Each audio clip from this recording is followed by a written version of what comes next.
escalations in violence if we do not see better conditions for people living here on the Gaza Strip.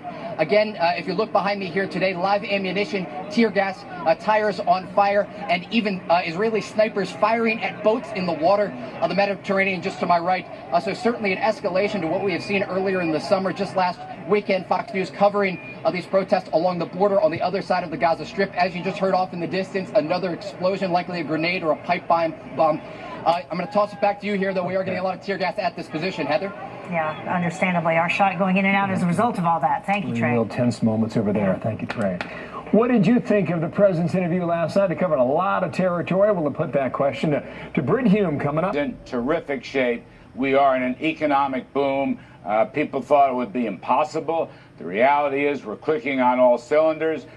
Well, we will check on one cylinder. Can the markets rebound as we enter earnings season? Charles Payne, he'll have an answer on that. Joins us up next. Listen up. I've learned on the job. I have. And you feel comfortable? I feel very comfortable here.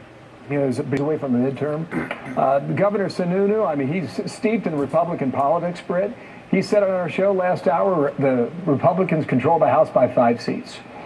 That's his sense. That's what his gut tells him. What do you think? Where do you think we are? Well, I keep coming back to this, Bill. I mean, a president's first midterm is bad for his party in Congress. It's just always been that way. The map in the Senate means that it will be less so for the Republicans in the Senate, and that they have a really good chance of holding the Senate. The House is a different matter. All the Democrats need is the average number of pickups that the out party gets in the House in the president's first midterm, and they take control of the chamber. So I would say that the odds favor the Democrats holding on to the House. But the Kavanaugh nomination was kind of, and all that went with it, it was an earthquake. Its repercussions are certainly being felt in Senate races, and I think to some extent in the House races.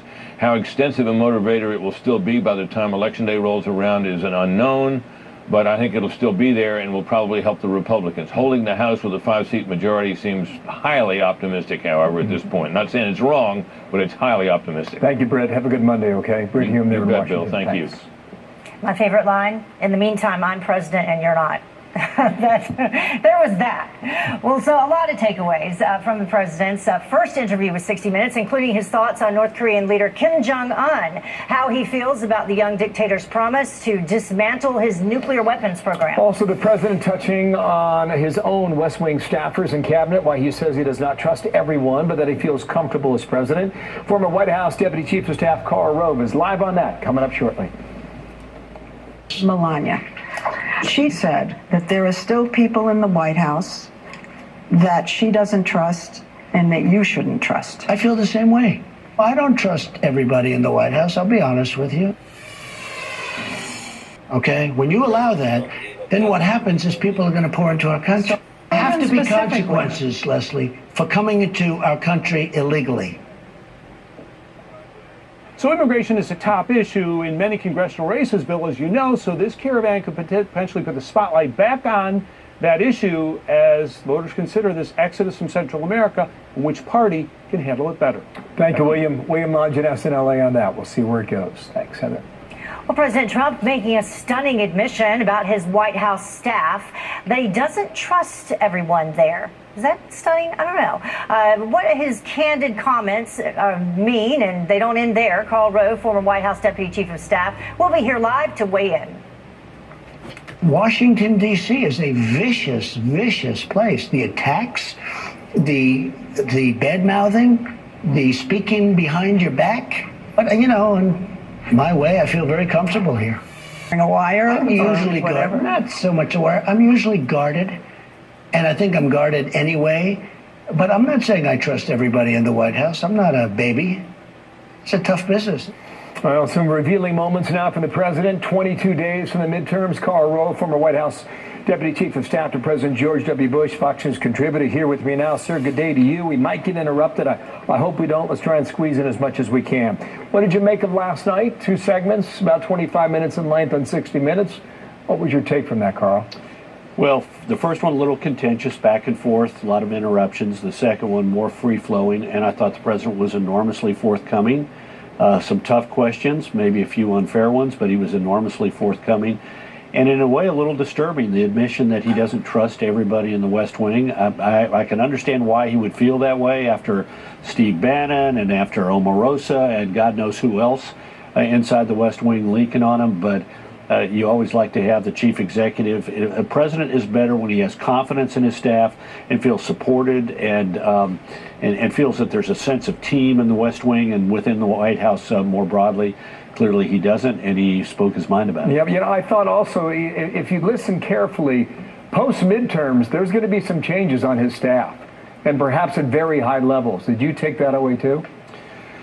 Well, I know we're reading that might happen within the White House. He said, people leave, the people come and go. That's the way it goes. There was a lot of focus in the conversation about General Mattis. He was asked about it by Leslie Stahl.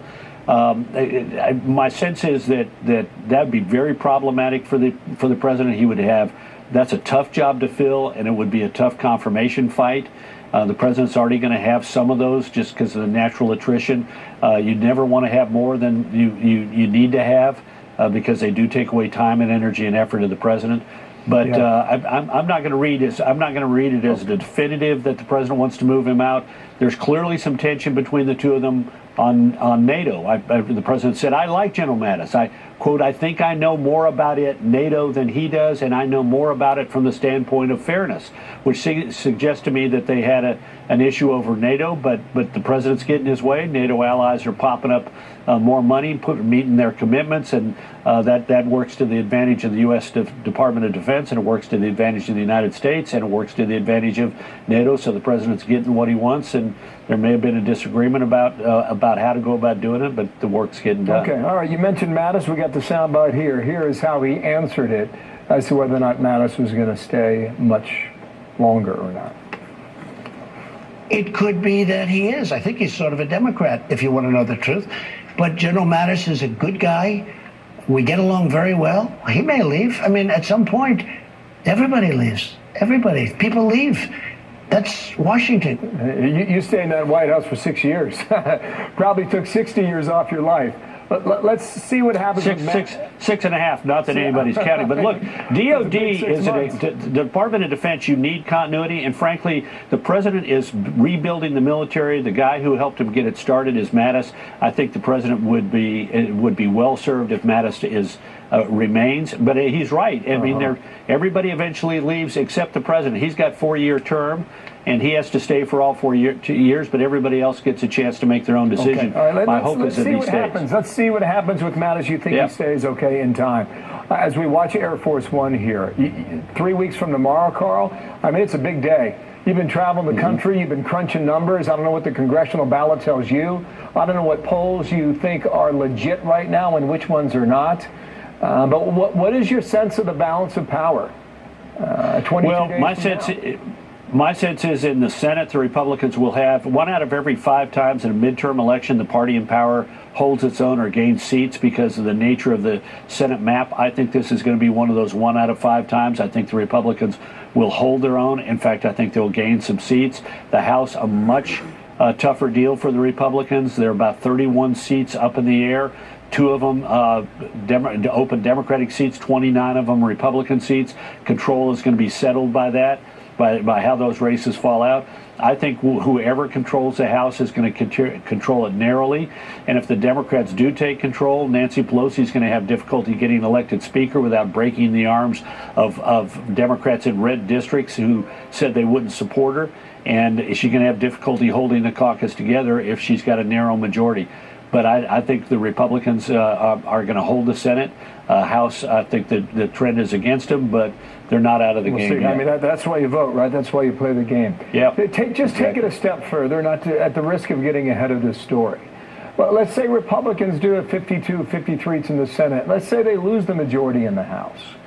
How does President Trump then operate with Democratic leadership in the House? What would happen? Well, that's a very interesting question, and it'll be interesting if things fall that way to see how it plays out. The president would have 3 choices: of try and become a deal maker and find areas of agreement with the House, try and become a deal maker and find agreement with the House, but also, like Bill Clinton did in 95 and 96, put an emphasis on identifying when the Democrats obstruct.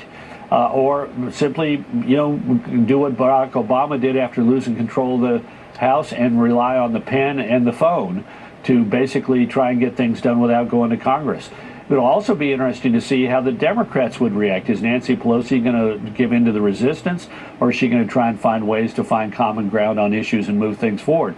I think, frankly, the fact that the Democrats have been so devoid of any agenda and as a result have looked like they are dominated by the forces of rage and resistance and anger and impeachment and investigations has retarded their upward movement in the House races, because a lot of people are sick of that and they want Washington to try and find a way to work together. And if the Democrats had a more unifying message, I think they'd be doing better.